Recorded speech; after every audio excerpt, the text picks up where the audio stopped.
2026 FIFA বিশ্বকাপের ফাইনালে বর্তমান চ্যাম্পিয়ন আর্জেন্টিনা ও ইউরোপ পরাশক্তি স্পেন আজ সোমবার নিউ জার্সি লাইন স্টেডিয়ামে শিরোপার জন্য মুখোমুখি হচ্ছে। এটি দুই দলের জন্য তিনটি বিশাল মাইলফলক ছুঁয়ে লড়াই। আর্জেন্টিনার টানা দ্বিতীয়বার বিশ্বকাপ জয়, স্পেনের দীর্ঘ 16 বছর শিরোপার করা কাটে এবং 35 বছর বয়সে মহাতারকা লিওনেল মেসি পথে সম্ভাবনা শেষ বিশ্বকাপের ট্রফি তুলে দেওয়া। টুর্নামেন্টের পরিসংখ্যার দিক থেকে সম্পূর্ণ ভিন্ন দুই বিপরীত মেরুদল আজ ফাইনালে লড়ছে।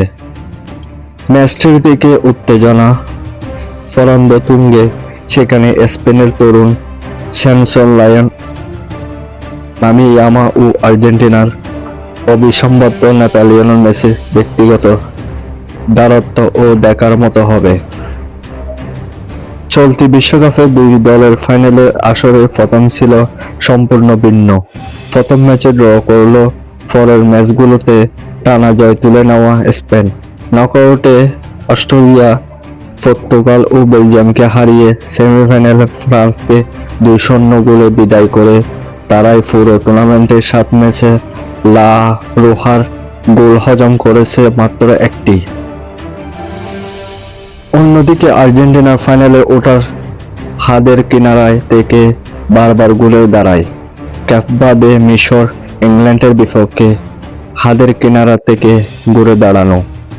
দলটির করা 19টি গোলের 12টি এসেছে ম্যাচের 45 মিনিট পর। আজকে ফাইনালের ভাগ্য গড়ে দিতে পারে মাঠের মূল 3টি কৌশল।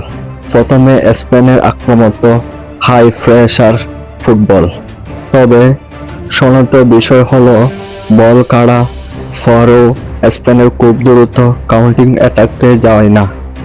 আর্জেন্টিনা যদিও প্রথমভাবে হাই প্রেসার সামলে ফাঁসার নিয়ন্ত্রণ নিতে পারে, তবে ম্যাচের দখল তাদের হাতে চলে আসবে। চলতি আসরে আর্জেন্টিনার ফাঁসে নিখুঁত তাড়া করে 90.5%।